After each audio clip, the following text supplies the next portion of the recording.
Francis Tomelty stars in next week's Stuart Parker play, his amusing portrait of the rehearsal and recording of a radio play, Radio Pictures.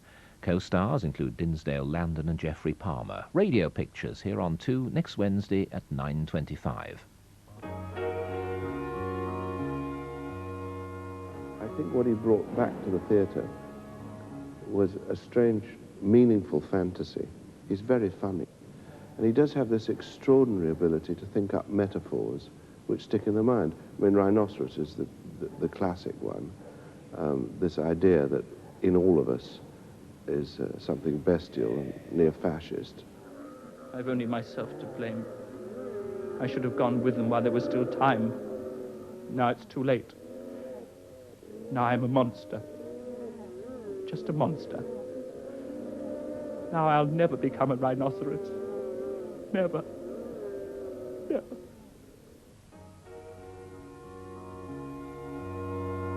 The Art of Absurdity, the Absurdity of Art. Eugene Ionesco from Words to Pictures on Friday. Over on BBC One, in just over 5 minutes, Burt Reynolds stars as Stick, an ex-convict with a keen sense of humour in the comedy thriller with Candice Bergen and George Segal. In 5 minutes, Newsnight is here on BBC Two. There now follows a party political broadcast by the Conservative Party. Every day, we get hundreds of questions to answer at the Department of the Environment. At the root of most of them, there is one big question. What sort of a country do we want to live in? I believe, and I'm sure most of us believe, that it's worth paying to preserve a decent environment for ourselves and our children. The trouble is that there's no simple right or wrong answer. Let me give you an example. We have 20,000 miles of overhead power lines in Britain. That means a miniature Eiffel Tower every 350 yards across some of our loveliest countryside. Some places it doesn't matter too much, but in others it's a real disfigurement. It's out of keeping and it's out of scale, and there's no point in pretending it isn't. It's also true that we could get rid of every single pylon if we wanted to. We could bury all the cables. But as always, there's a price to be paid. Burying cables costs £14 million a mile. That would be £5,000 for every person in the country, about £15,000 for the average family. It would be worth a lot to get rid of the pylons, but I don't think many people believe it would be worth that price. But we've always believed that in the vast majority of cases, we can't afford not to protect the environment. Pollution, for example. Some pollution damage is irreversible, which makes it a very different matter. We must deal with that. We've all seen pictures like these, rivers poisoned with sewage, where no plants or fish can survive. When we're damaging the water we drink, or the air we breathe, we can't sit back and leave the problem for our children to sort out. In fact, 90% of our rivers are now in good or fair condition, but that's not much consolation if you live near a polluted waterway. Keeping our rivers clean requires this sort of modern sewage treatment works. And the water authorities will be spending nearly £1 billion over the next few years doing just that. But this means higher prices for our water. The question is, are we willing to tolerate slightly lower standards to hold the bills down, or do we go for 100% purity, whatever the cost? Again, there's no right or wrong answer. Every case is different, and it's a never-ending debate. People feel passionately on both sides, and both sides have sincere people with real arguments. Take the case of coal-fired power stations. They pour out sulfur dioxide and nitrous oxide, which cause acid rain. They also pour out carbon dioxide, which causes the atmosphere to overheat, the greenhouse effect. Nuclear power doesn't give out any of these gases, but some people are genuinely worried about nuclear safety. And nuclear power is expensive, but then we're cleaning up coal-fired power stations, and that is expensive too.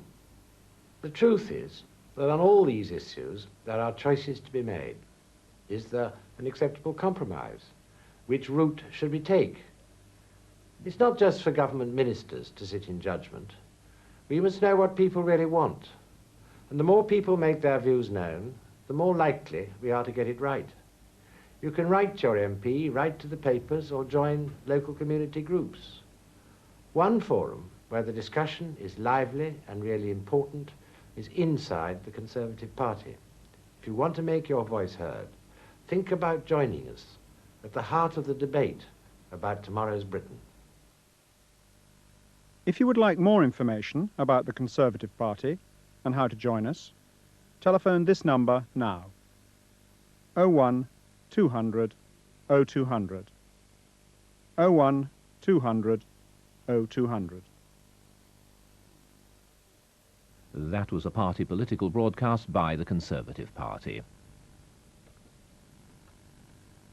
Now on to its Newsnight.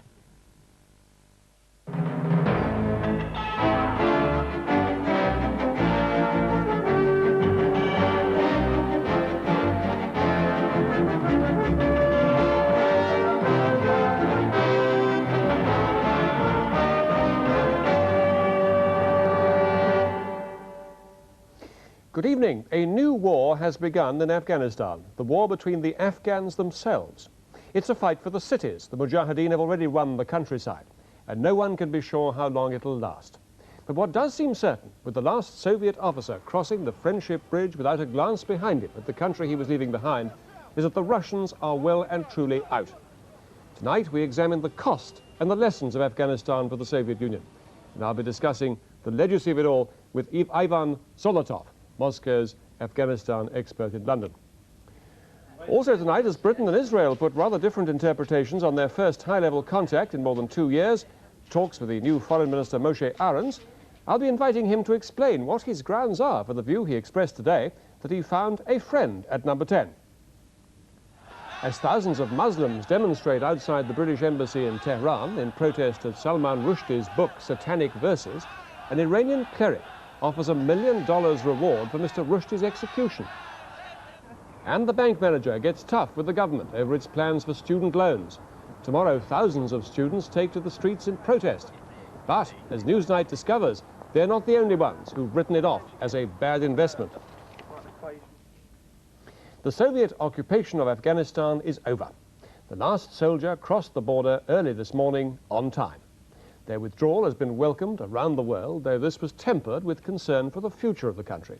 The withdrawal was arranged under the auspices of the United Nations, which reached agreement in Geneva last May. The UN Secretary-General, Perez de Cuellar, congratulated the Soviet Union, saying it is a source of satisfaction to see that the Geneva agreements are being implemented on time. And the British Foreign Secretary Geoffrey Howe greeted the Soviet withdrawal with sterner words. He said, "The regime in Kabul represents very few, governs very little. It should go now, so that the bloodshed can end and a representative government can take office." What is clear is that the battle in the Soviet Union over what happened in Afghanistan has only just begun. Today there were the first allegations in the Soviet press about atrocities by the Russian army during its years of occupation. And from the Communist Party daily Pravda, questions over whether the Kremlin had been right in sending troops in 9 years ago. The future for Afghanistan itself is also far from settled. This morning, the commander of the Soviet forces walked back over the Friendship Bridge into the Soviet Union, ending the final chapter of Russia's occupation of Afghanistan. Nearly 200 miles away, Kabul was preparing itself for the onslaught from the Mujahideen rebels gathering in the outlying hills. Today, the capital was relatively quiet, and supplies of food and medicine were able to get through. One convoy came south along the Salang Highway, the same route by which the Soviet troops had left. A second convoy of food came west from Jalalabad, indicating that that road too remains open for the time being. Close to the border with Pakistan, the Mujahideen have long since moved in to take over the valleys evacuated by the Soviets. There, the mood was of triumph and revenge. I can say proudly that we have defeated the superpower, the Soviets, and they have been forced to leave Afghanistan. You look at my white beard, and until we have settled scores, we will not forgive them. There's no shortage of arms for Mujahideen groups like this one, the Jamiat-e-Islami.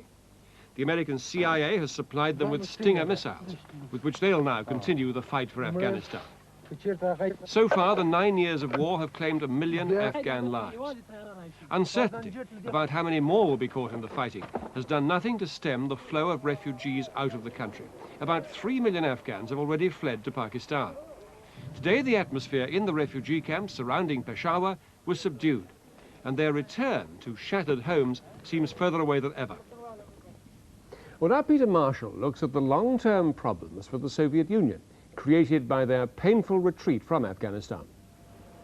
Just before noon, in bright sunshine, the last column of some 50 tanks, 400 men, crossed Friendship Bridge and were back home in the Soviet Union.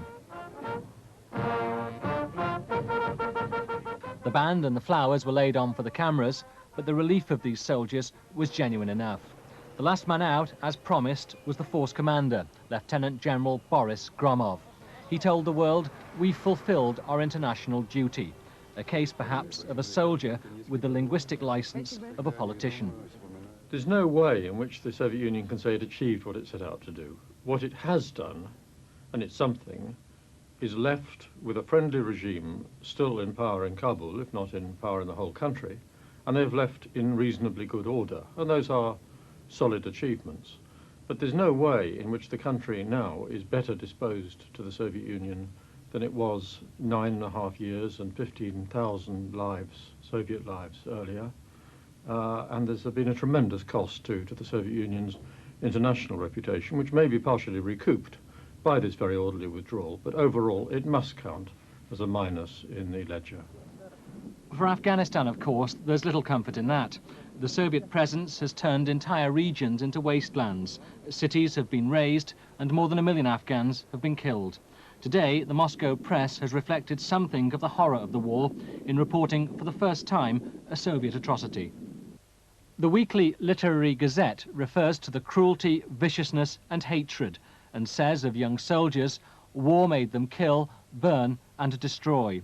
It records how a car full of Afghans, including children and an old woman, were murdered. The Soviet commander is quoted as giving the order, "I don't need captives, eliminate the traces, and do everything quietly." It goes on to say, the car was smashed by an armoured vehicle, and it was buried. And from the Communist Party paper Pravda, there are doubts as to the very premise which first took Soviet troops into Afghanistan.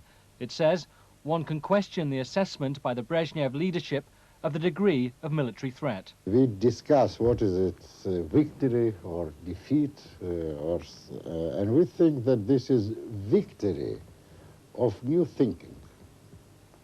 It's not military victory, but it's very important as a victory of new thinking. It's victory of our new policy, of our perestroika, our glasnost.